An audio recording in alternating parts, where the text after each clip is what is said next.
Also continue to have the reading group to get read some Confucian classics and explore other possibilities in this contemporary context to practice and learn Confucianism. And this association is really young, and it just registered this semester. So all the activity, future activity, depends upon your support, and especially the funding. If you know some very rich businessmen or some rich students which has more money than they needed, just introduce him here. And I think it's good investment into Confucianism rather than you just purchase a Ferrari and drive at night 100 miles per hour and then turn into polish. It's much better than that case. So give us your support. And at least you can like us on Facebook. So this year we have a very good public page on Facebook, which is run by our friends Duan Chen, and every week we will update the information of the lecture. Okay, enough for the association. By the way, I am Bin Song. I am a first year PhD student here, focused on religious studies, Confucianism and Christianity, and also president of BUCA. And Yaye Liao is vice president, and Yaye, you can give a smile to everyone. And Tao Di Tang is our secretary. Yeah. Okay, let me introduce Professor Berthrong. Professor Berthrong is the pioneering philosopher of Confucianism in America, well known as the representative of Boston Confucianism. And Professor Berthrong is also a founding member of the North American Interfaith Network, a member of the Interfaith Relations Commission of the National Council of Churches of Christ, and the Forum on Religion and Ecology. He is active in many societies and organizations concerned with interfaith relations and ecology. His teaching and research interests include the area of interfaith dialogue, multiple religious participation, Chinese and East Asia religion and philosophy, comparative theology and philosophy. He has published numerous books, articles in all of these areas. The main ones I can pick up several examples, like the well-known All Under Heaven, Transforming Paradigms in Confucian Christian Dialogue. It translated into Chinese, 普天之下，儒业对话中的经典典范转化. So far as I know, this book has been taken as a textbook for many courses in China, especially for the comparative religion courses. And the other one, Confucianism, a short introduction. Professor Berthrong co-write with his wife, Evelyn Berthrong. This book is a very wonderful introduction to Confucianism in general, and it has been translated into Italian and Russian and other languages. And yes, and I have emphasized that Professor Berthrong has a PhD of Chinese philosophy and Chinese philosophy and in the intellectual history in the University of Chicago. That's the area where Professor Berthrong gets discipline. And after that, so Professor Berthrong wants to address both some material in Chinese intellectual history and modern comparative studies. Professor Berthrong's interest in China begins from Hong Kong, in Hong Kong Chinese University in 1964. So it's a long time ago. So given this very rich, very insightful, very enlightening academic and life experience, we can look forward a very wonderful lecture about the emergence of Boston Confucianism. So let's welcome Professor Berthrong.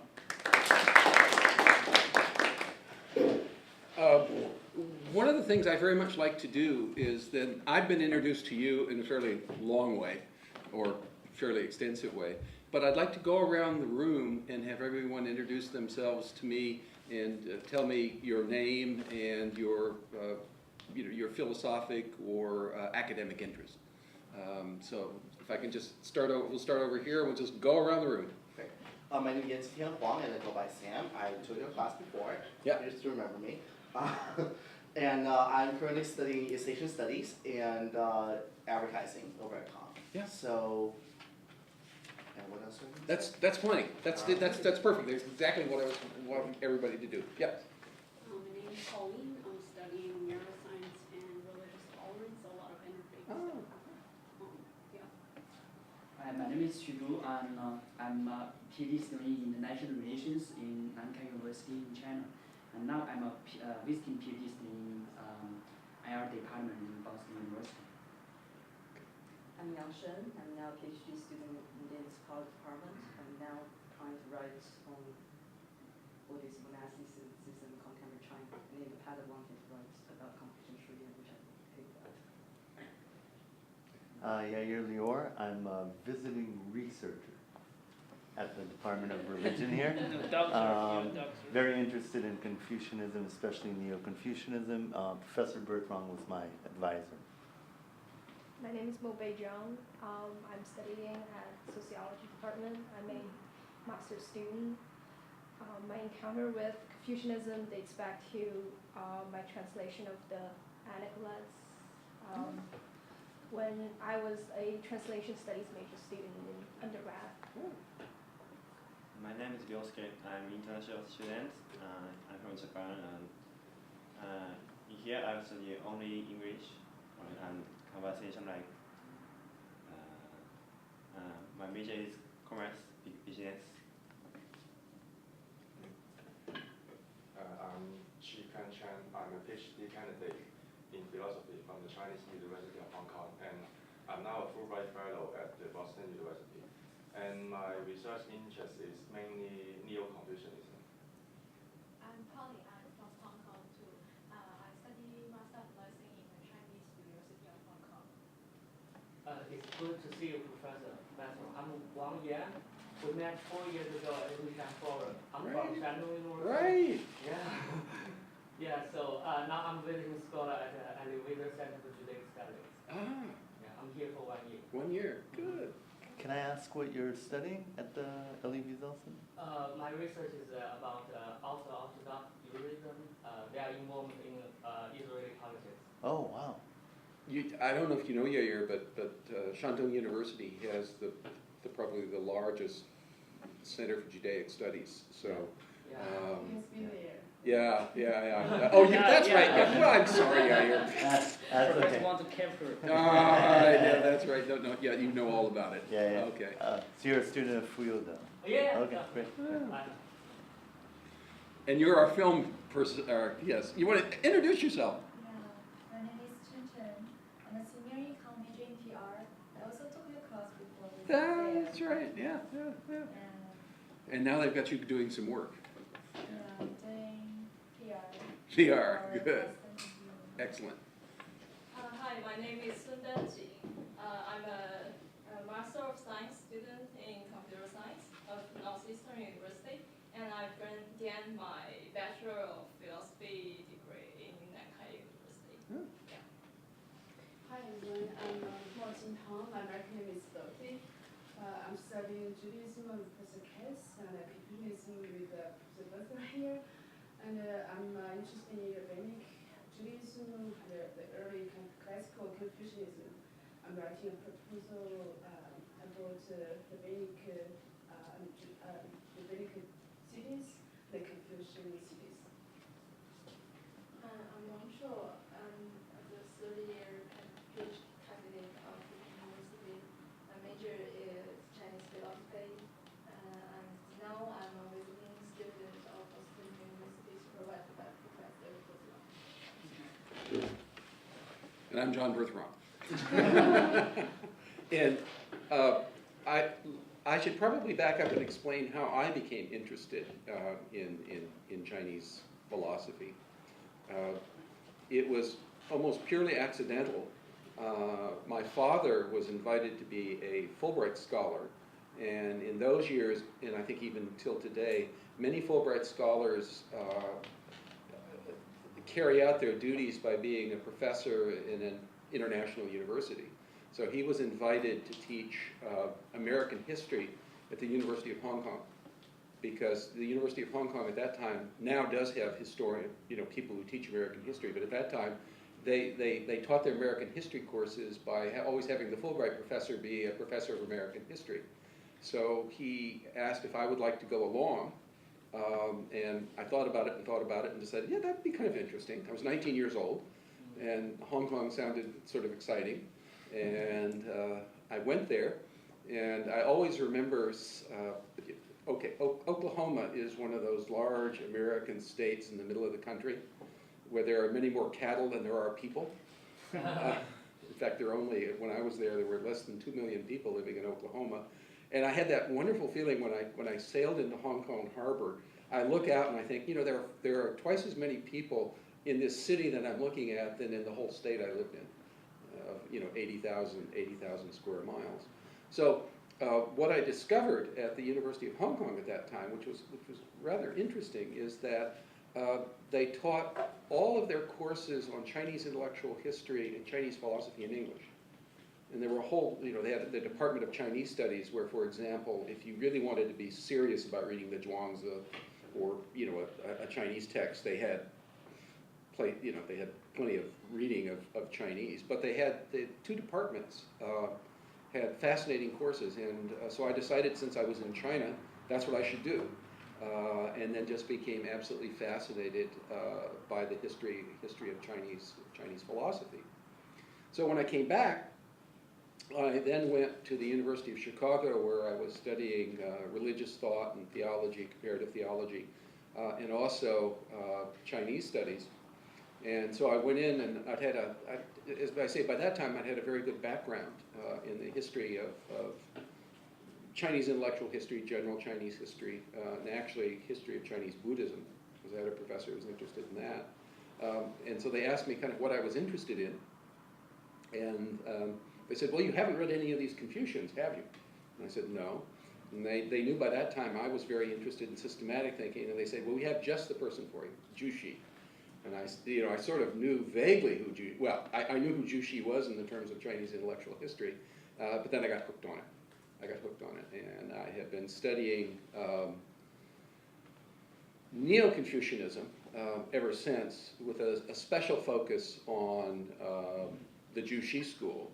But because of my teaching responsibilities and then general intellectual history, I'm just interested in the whole intellectual history of China and then Chinese history in general. I just find it absolutely fascinating, from the oracle bones to what's going on now. And it was actually, for those of you, you're all younger than me, almost, yes, you are in this group. It was really interesting when I went to Hong Kong in 1964 and 65, the Cultural Revolution was really ramping up in China.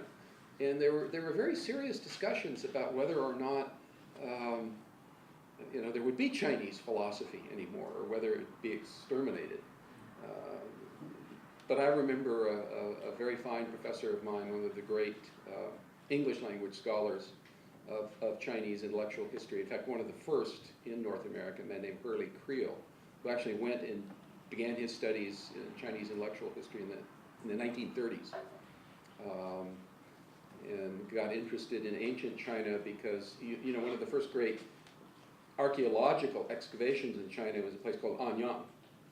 And literally, they were beginning the excavation and beginning to find things. And he had come over to do studies in sort of Buddhist-Christian dialogue, but his friends dragged him out, sort of looking down into that huge archaeological find at Anyang. He got hooked and became a historian of classical China. So I was introduced to classical Chinese thought through him and a man named Edward Crockett. And then I had the pleasure of having become interested in Neo-Confucianism. I met Du Wei-Ming when he was teaching at Harvard, which was a real pleasure because even though he was becoming very famous, Du Wei-Ming, it was still early enough in his career that he taught all his classes, which over at Harvard wasn't always the case, I understand. But that was almost like a second turning of a wheel for me, because I was able to spend 2 years at Berkeley going through his whole seminar sequence on the history of Confucianism, but especially Neo-Confucianism. So I've continued to have that, that interest. Now, I actually, when we did this, we were talking about the globalization of Confucianism, and part of the reason for that was that I just finished an article on that topic in a fairly new journal, the Journal of East-West Thought. I don't know if any of you have seen it, but it's a pretty new journal. And this one actually is a very interesting one. It's Confucianism, Globalization, and the Spirit of Our Times. I'll pass it around because it's got an article by Robert Neville, who also teaches here, myself, Henry Rosemont, and Shunu Chun. And it's a journal devoted to this whole question of globalization of Confucianism. It just came out. Is it online as well? It wouldn't surprise me. Google it up. I hadn't even thought of that. The Journal of East-West Thought. So they do East-West Thought. It's quite a new journal, and most of the articles are about East Asia in it. Though they probably can pick up pieces on India, I expect too. So now on to globalization of Confucianism. Okay. That you all are sitting here and interested in the topic, I take it to be another element of proof of the globalization of Confucianism. In other words, that people are interested in it. I literally developed that kind of vocabulary, I and other people, again, going back to the, late 1960s and into the 1970s. There was a great deal of worry about whether Confucianism would continue to exist in anything like the form that it had for hundreds of years, if not thousands of years. That's now disappeared. When you go to Beijing now, or Nanjing, or Jinan, any of the major universities in China, Confucianism, both as philosophy and history, is being taught again in a more and more serious way. I mean, it's simply a part that you cannot understand Chinese intellectual history without understanding Confucianism. You can't understand classical China without understanding classical Confucianism. You can't understand middle period China, Sun Yuan Ming, Qing China, without understanding Neo-Confucianism. And I think it will probably be fair to say that the form of Confucianism that people, in English, and my Chinese friends who use English, use the term New Confucianism. So people now talk about Confucianism being in, if you like, three great periods. Two great periods and perhaps another great period. The great period, of course, is the classical period. And that runs, people will generally say, from Confucius, though Confucius would certainly want to go back to the Duke of Zhou, at least, to the end of the Han Dynasty. Then you have the long period where actually Taoism, Neo-Taoism, and Buddhism become extremely important. I always say it's extremely important to remember Confucianism never disappears in China. It's just that during this period from the 2nd and 3rd century, roughly down to the 10th century, many of the most fertile minds in Chinese intellectual history are not so much interested in Confucianism, but rather in the development of Chinese Buddhism. Though every one of the great Chinese Buddhist scholars that I've ever read had a full Confucian education. Guifeng Zumi, any of the great scholars that you would meet in the Chinese Buddhist tradition were completely educated Chinese intellectuals, which meant that they carried around with them a Confucian education. Then, as you know, in the Song Dynasty, you have a great revival of Confucianism. Then you hit the 19th and 20th century, which is another one of those, if you like, bumps in the road. So much so that at the beginning of the 20th century, you'd find many quite eminent Chinese scholars wondering if there would be any future for the history of Confucianism. Now, by that they meant that obviously anyone who was interested in China would have to know a great deal about Confucianism, but what they were again saying was that might become a bit of historical knowledge. In other words, to understand the development of Chinese history, to understand contemporary Chinese thought, you would have to understand Confucianism. However, as it turned out, there was a whole group of people, small at the time, who would then be called the New Confucians.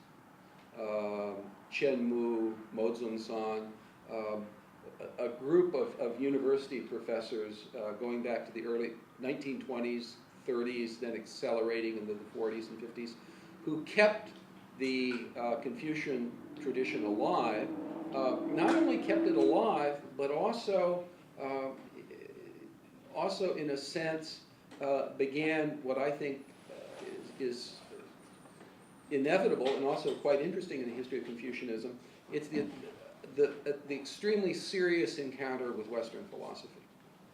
Very serious encounter with Western philosophy. Much like in parallel to their ancestors and engagement with Buddhism. I always find it interesting that I had the honor of meeting people like Chen Mu. I actually got to meet the great Mo Zun-san on a number of occasions. And unlike an American philosopher, you know, I could discuss, in my halting Chinese, Aristotle and Plato and Kant and Whitehead and Husserl with Mo Zun-san, but an equivalent Western philosopher of that stature, I sure probably couldn't have discussed Jushi, Wang Yangming. You know, it would have been impossible to flip that around. So I think in many ways, every time I go to China, I always say to my Chinese friends, you know, when I'm talking to a group like this, will be professors, and saying, you really are the global philosophers.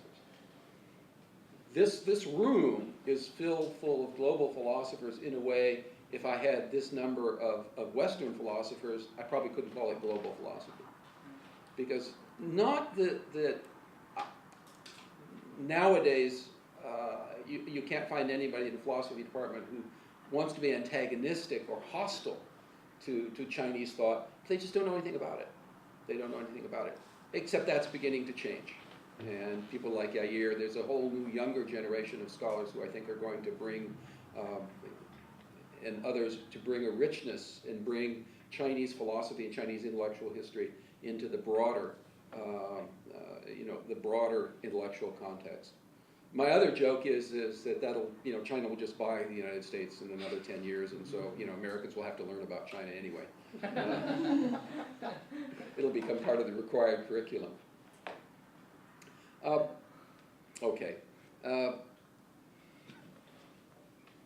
That's the background of how I got interested, you know, in Chinese philosophy. And then, because I wanted to see how it could possibly be in dialogue, I got, because I had worked on early, you know, medieval period in the West, I started looking at the Neo-Confucians. But then I discovered, and frankly, when I discovered this, it was now people know a lot in the West, or many Western scholars will know something about New Confucianism. They'll know about a Tang Zhongyi, a Mo Zun-san, Xu Fuguan. At that time, there was almost no one outside of very specialized Chinese philosophic studies would know anything about this group of thinkers. Now, part of that probably has to do with, at that time, how Western scholars looked at China and how China actually presented itself to the rest of the world. In other words, if anybody, the people, if you knew anything about contemporary New Confucianism, what you knew is that there were outposts in Hong Kong or Taiwan. And then a few people like Du Wei-ming lurking around in North America. But as times have changed, now there is a constant interchange. And we've heard it here. You know, people go to Jinan, people go to Beijing, people go to Shanghai, people go to Chengdu, vice versa. So that there is a great deal more exchange. Now, it's in many ways, I think, probably pretty fair to say, you could almost say it's been kind of one way in a lot of ways, comparatively speaking. That is to say, that example that I used when I go to Shandong University, I use Shandong University because that's a place where I am often invited to teach and have taught classes, so it's my example. But Yair could talk about Renmin University just as well, and we could talk about other Chinese universities. There is a tremendous interest in comparative philosophy. So Chinese intellectuals, Chinese students of philosophy will, compared to their American counterparts, will know a lot more about what's going on in world philosophy, what's going on in Europe, what's going on in North America. Mostly because, well, as some of my friends would say, all right, you know, you're burdened with the fact that English has become the current international language. In other words, if you want to write an article or you want something published that you know is going to be read all over the place, you know, you need to have it published in English. So, you know, that is why, you know, there are more and more of these wonderful journals from China where my friends either write in English, or I suspect they have probably pretty good English editors who go over their, just like people go over my philosophy papers to turn them into English, go over there and make them readable. So that's how I came to this, and I have been personally experimenting. Well, all right. Let me back up just a little bit farther in that, and then having then seen, this is going back into the late 70s and early 80s. This was a period when you began to get a lot of interreligious dialogue, and that's really actually very important for the development of these philosophic cooperations, because it's actually the religionists, people in philosophic theology, who actually took the lead and got interested in dialogue. This grew out of, in the 60s, Christians became interested in first Jewish-Christian dialogue in a major way, then that became Muslim-Christian dialogue, then everybody opened up the gates and said, look, we need to be in conversation with people of different religious commitments or philosophic commitments. So you then got Buddhist-Christian dialogue, Hindu-Christian dialogue, and I was working for the United Church of Canada in this field, and so I figured it was cheerfully, I could stick my hand up and say, let's do, you know, Confucian Christian dialogue. And to my great pleasure and joy, people said, well, yeah, why not? I mean, it's obvious that Confucianism is reviving, is not disappearing in the PRC, and in fact, as things began to open up, the philosophy departments, you know, could do what they wanted to do. You began to have Confucian studies there. Now, when we initially did it, we really had to do it as philosophy of religion, because as all of you from the PRC know, the whole question of religion per se is still a difficult topic. It's still a difficult topic. But what we were able to do was to organize a number of conferences and discussions on interreligious dialogue, which has then turned into the kind of journal that's going around there, and then other journals like Philosophy East-West. There's a wonderful journal up in the library called Tao about Chinese philosophy. So you began having the publication, for example, in English, and equivalent in lesser degrees in French and German of comparative thought or studies of Chinese philosophy. Couple that with simply the emergence of China again as a great power, and people became interested. Now, I think a lot of this just has to do with the reemergence of China as probably now the second great power. I think it's pretty fair to say that it surpassed the Soviet Union. And as my friends keep saying, that we're on the verge of the Pacific century, you know, with two bookends to it. You've got the United States on one side of the Pacific, and you've got China on the other side of the Pacific. And then you're going to hopefully have a lot of peaceful exchange going on. So you couple that with now the reemergence actually I shouldn't say reemergence, but the constant growing interest in various forms of Chinese philosophy. Now, I've been stressing Confucianism because that's technically the field that I'm very interested in. But the same thing has gone on in Taoist studies, in some ways, probably even more in Buddhist studies. So you now have this kind of exchange that we've got these colleagues, a number of you, from China here, and a number of people who are already professionally engaged in terms of comparative thought, I think speak to this.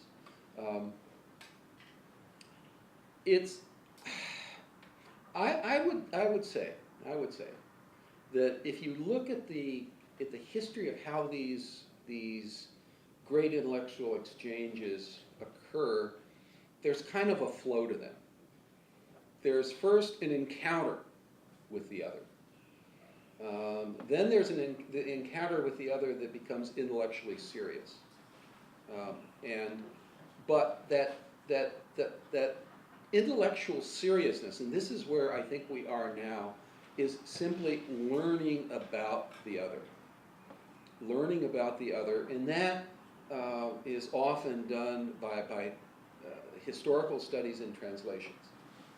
It's hard to think. There are some people that I've read, like the great Mozin San is my favorite example of that in the previous generation, and other contemporary thinkers, Chen Lai. There are other people like operating now, who actually have moved into doing very profound comparative studies, but it hasn't been going on long enough to have a sufficient weight to have, I think, a great impact in philosophy just yet, except that it's accelerating.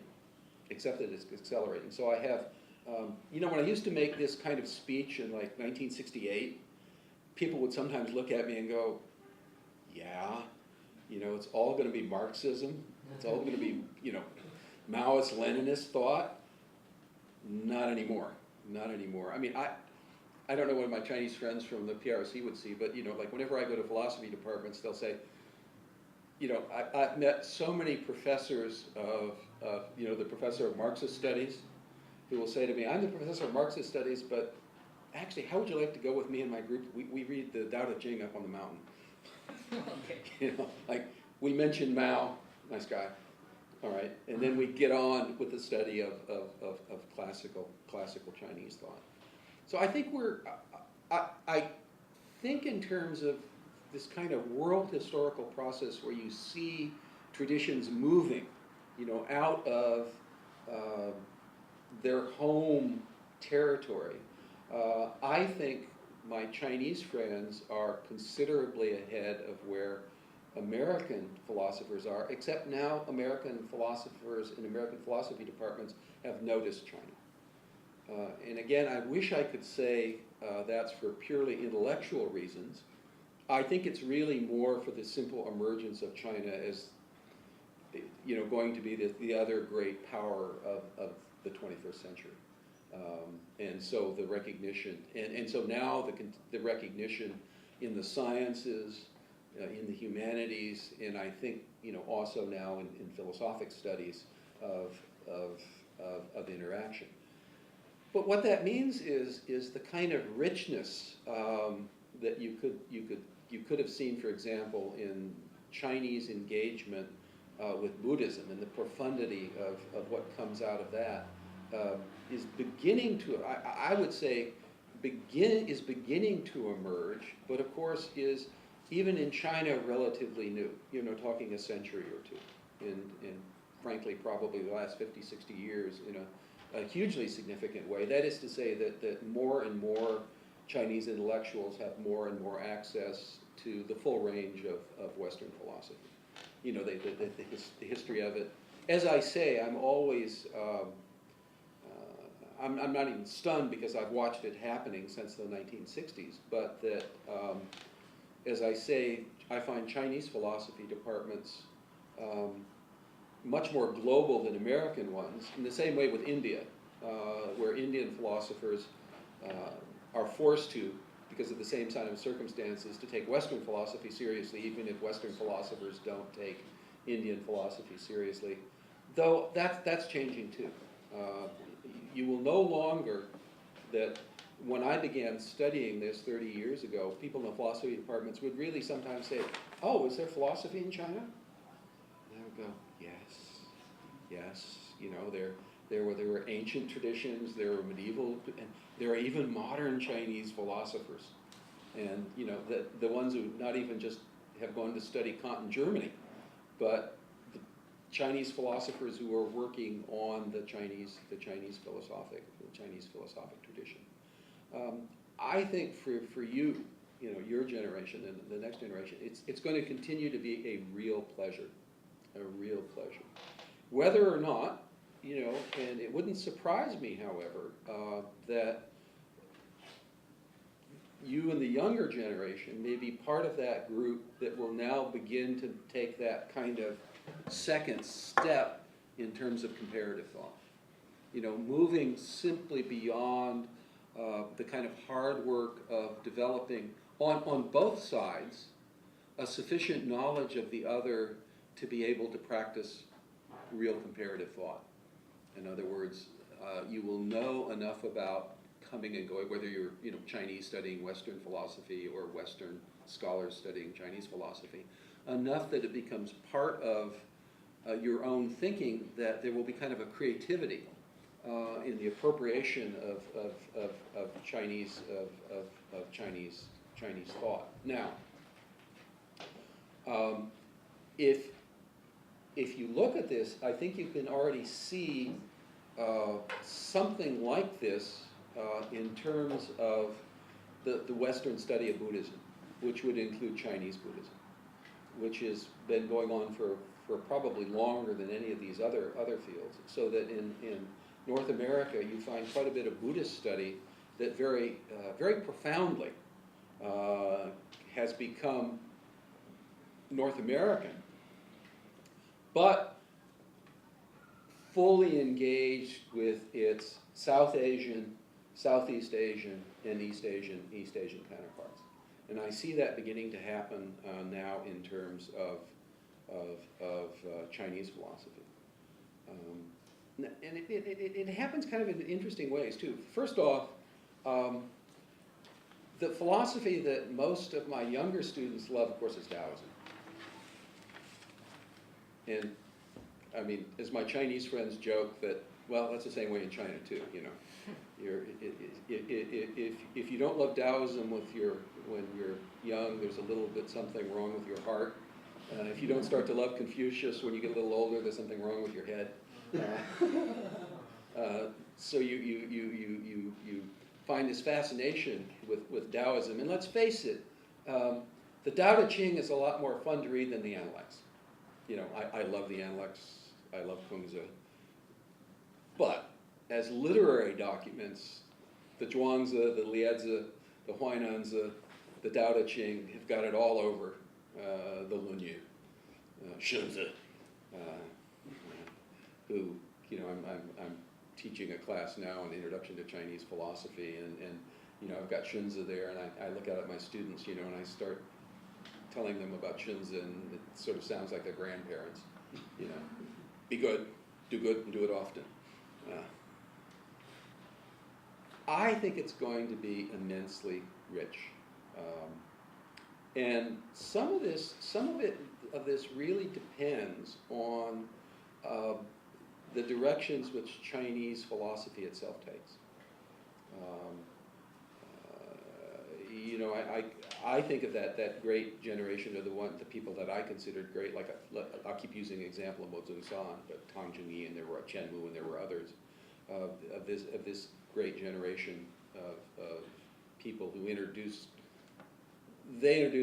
Western thought to China, and now we're starting to see, you know, the introduction of Chinese philosophy to Western audiences. Almost every major American university will teach Chinese philosophy now. Often, and this is also an interesting shift that's gone on quite recently. For quite a while, Chinese philosophy has been taught seriously in the West, but often it's been taught by people in religious studies or in history departments. So it's been taught as intellectual history, or it's been taught about the history of religion.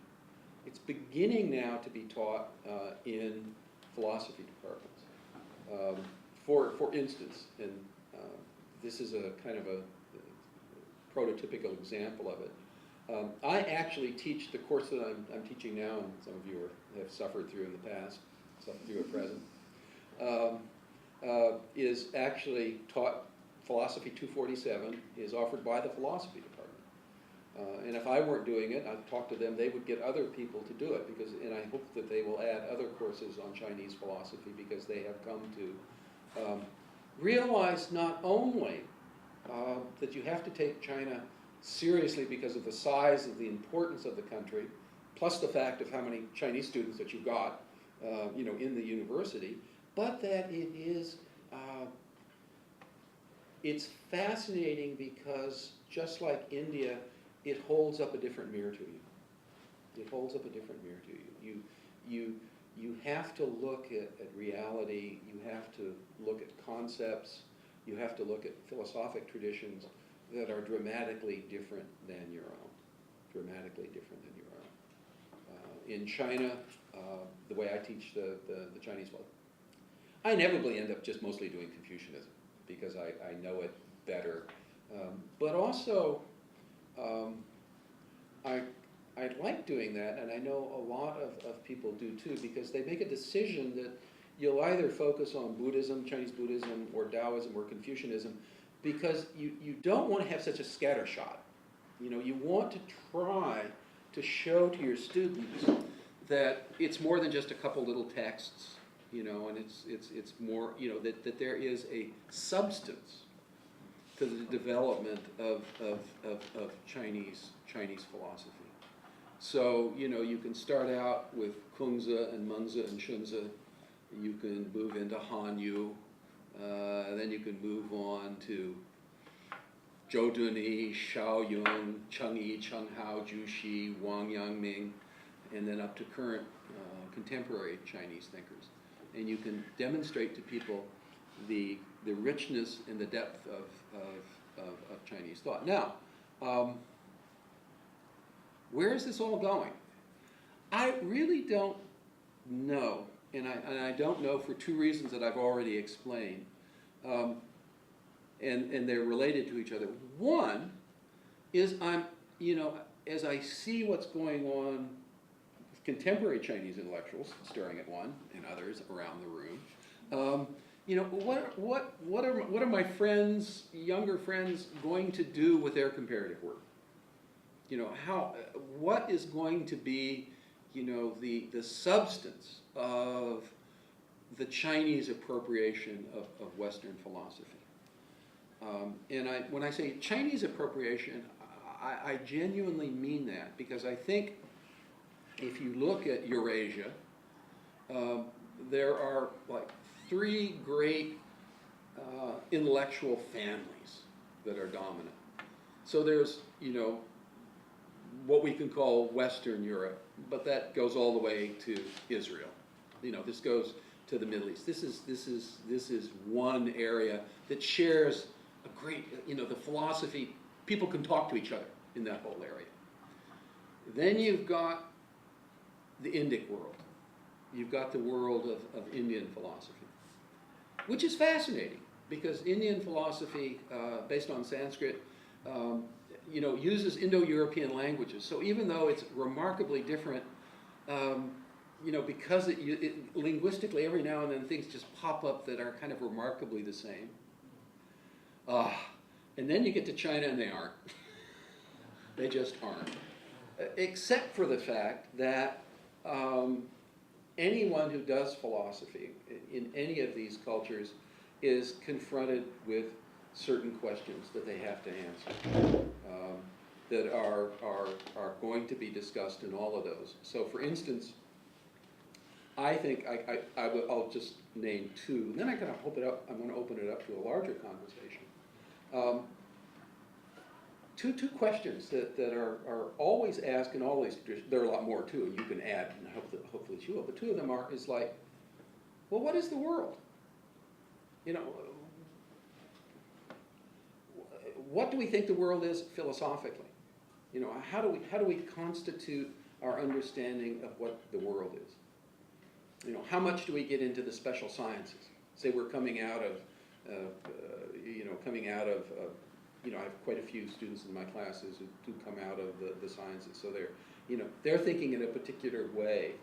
Then you have the social scientific way, then you have the humanistic way, then you have the religious way. So how do you approach these? How do you approach these traditions?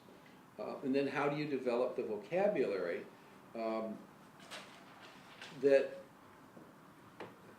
And I say comparative philosophy is successful. One of the people ask me, they say, well, how would you know if you're doing a good job?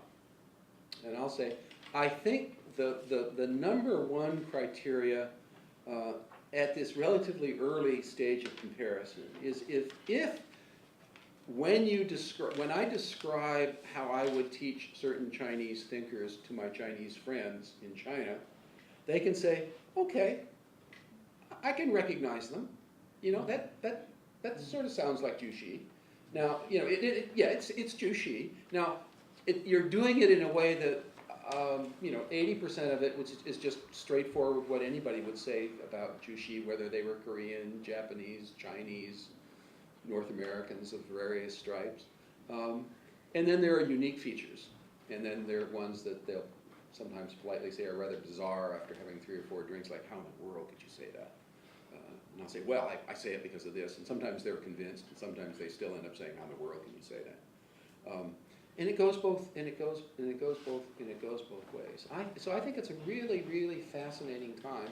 And I think, you know, in terms of what's going on, I wish I could live 150 years, because I'd love to come back and see what, you know, the next couple of generations will end up doing on both sides of the Pacific. What will be being done in terms of comparative thought in China, Korea, Japan, Vietnam, and then what will be being done in North America and Europe in terms of its engagement. I think a lot more work has to be done. I still think we're very much in the stage where we need lots more translations going both ways, so that students can have, I would say now, in terms of teaching fairly, you know, introductory courses in Chinese thought, I can now have access to good material that covers everything. But when I started doing it 30 years ago, believe me, I couldn't introduce my students in English to Neo-Taoism. There were large parts of Neo-Confucianism that were still, you know, sort of, unless you read Chinese, you had 1 or 2 articles.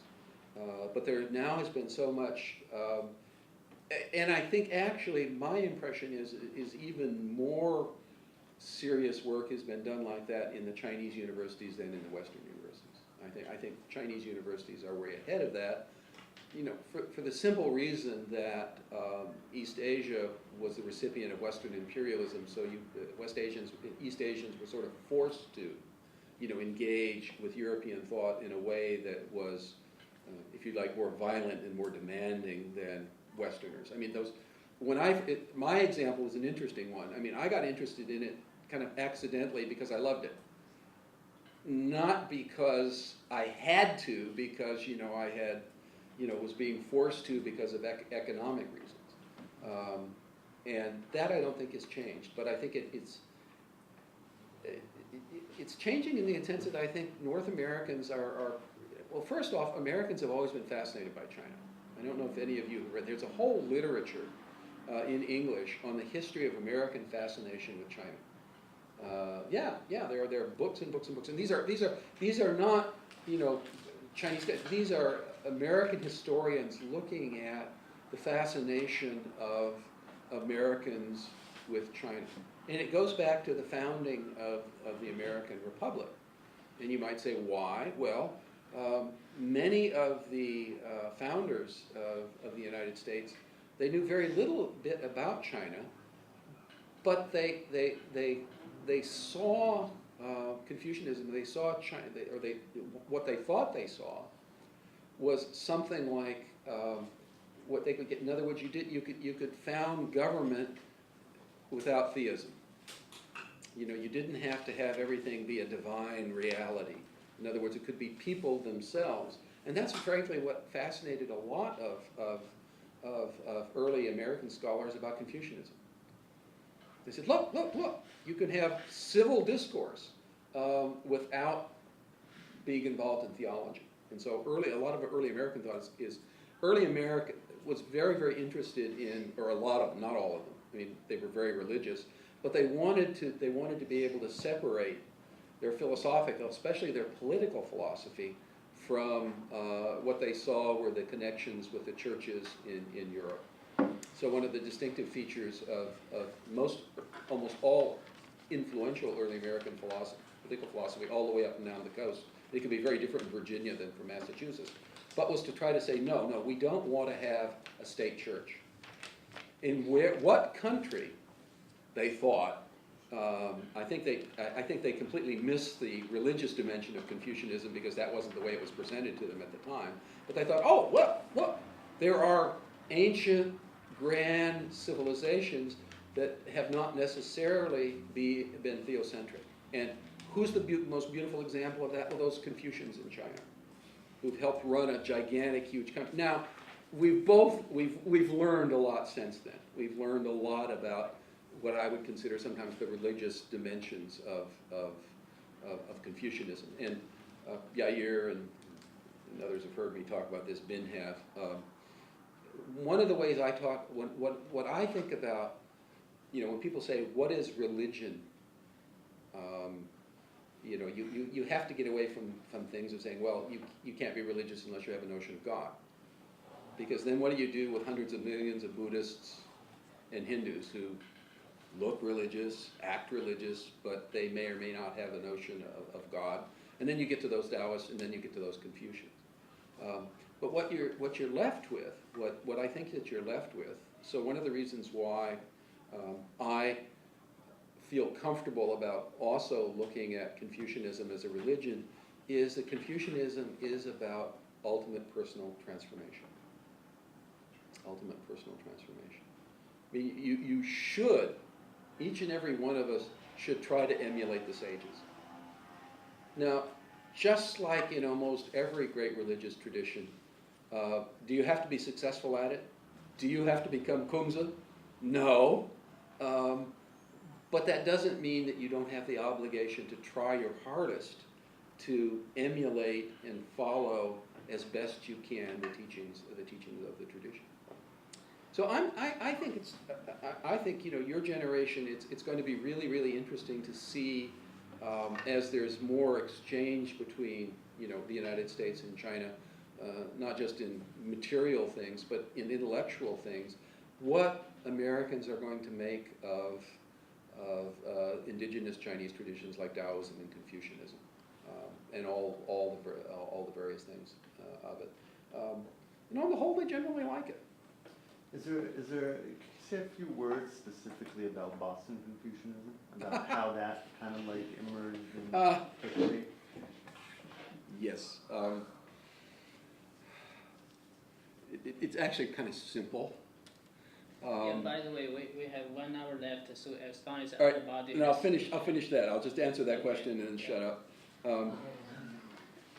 When I started doing these conferences on comparative thought, at one of the very important early ones in Hong Kong, Robert Neville, who was the dean and still one of the most important professors at this school, was assigned to me as a roommate.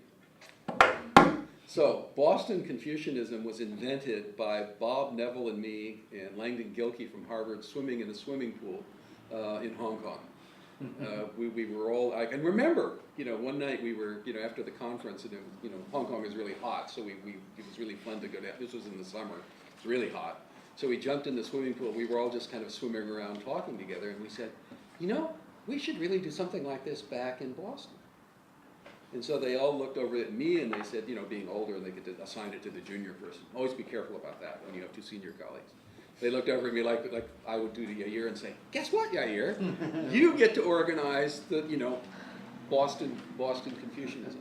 And then because Robert Neville here and Du Wei Ming over at Harvard had been there and were very interested in it, that's how we got to working on it. And so it meant that there were a group of people here who actually had philosophic interests. Yeah. So there was almost a larger group, and then very much so that really you have to think about this group as sort of the Boston, New York group, because there was Theodore DeBerry's great Neo-Confucian seminar, which is run for, actually started in 1950, so it predates any of this. So there was a tremendous interaction, not only in Boston at a certain point because of an interest in doing this. And then it also, you know, what it grew to was not just teaching it, but was very much in part of Wei Ming and other of the Confucians saying, look, we need the Confucian voice to be heard in world conversations. So this model that we've seen in Jewish-Christian dialogue, Muslim-Christian dialogue, we've seen it now, and some of us have participated in Buddhist, you know, Christian dialogue, so we've been there as Chinese intellectuals. Let's try to do this, because this seems to be the way that we have an entree into North America. And I think that we're right, because philosophy departments weren't quite ready for that. But departments of religious studies, the philosophical theologians in them were very, very interested. The intellectual historians within them were really, really interested in doing this, and vice versa on the Confucian side. Okay. Zip. We have plenty of time to have discussion, so if any friend have further question, please post it up. You know, for Boston Confucianism, sounds like one of the branches of Confucianism. Mm-hmm. It sounds like it has its own doctrine, its own theology, but like you said, it seems to you and Neville and Professor Du Wei found this Boston Confucianism is to make more people, especially the professors in Western world, to pay more attention to Confucianism. So, what's the meaning of Boston Confucianism, and what the essential accent of it? I think, you know, I could take what you said, and what you said would be exactly what Boston Confucianism is. Let me explain that. The name has stuck because a number of us, including especially Dr. Neville and Dr. Du, you know, very, very famous philosophers, intellectual historians throughout the United States. So by creating these conversations, creating these discussions, and including lots of people in them, and this goes back to when I first arrived here in the late 1980s. So in the early 1990s, Du Wei Ming and Neville, and especially Wei Ming, we organized a whole series of conferences at Harvard. And these led to a whole number of publications. So suddenly, in English, in bigger, thicker books than had been around before, you know, collected words, by scholars that people knew in North America, suddenly people in philosophy departments, intellectual history, could begin to say, oh, look, there are senior colleagues of ours, like a Bob Neville, a Du Wei Ming, who are writing about this kind of conversation. And really, in a lot of ways, you can call it, you know, we would have called it, you know, Christian Confucian dialogue, but it's really Western philosophy, Western religion, and Chinese thought. Because at every one of these events, you know, we'd always have to say, our Jewish friends would say, well, look, you know, like, is this really just Christian? And we'd say, no, we really meant Western, you know, and so it would be a conversation between Western philosophy and Chinese philosophy. And I think it's part of the developing Western study of Confucianism, and it took it like into reaches of religious dimensions that hadn't really been, even discussed in English before. So you began to have a serious study of Confucian philosophy back in the 1950s from Professor DeBerry and Winsett John at Columbia. And then later, this is almost like an addition to that, built on that base, that they all took part in this, built on the debate of having texts in Westerners, there were enough things that Westerners could read, but adding a dimension, for example, of the religious nature of Confucianism. So, for example, Julia Ching and I edited 2 volumes, which are still very helpful today, on Confucian spirituality. And so those are the largest collection of serious essays that it was published about 10 years ago. Trying to, in that case, we were trying to explain that there is a religious dimension to Confucianism. And again, that has to do with the Confucian sense of the transformation of the person, and so that's how we got at it. But then it's just gotten more and more, and I think for 2 reasons. One, the simple fact of immigration of more and more Chinese, Koreans, and to a lesser sense Japanese, so that there is a much larger group of people for whom this was their parents' tradition, their tradition.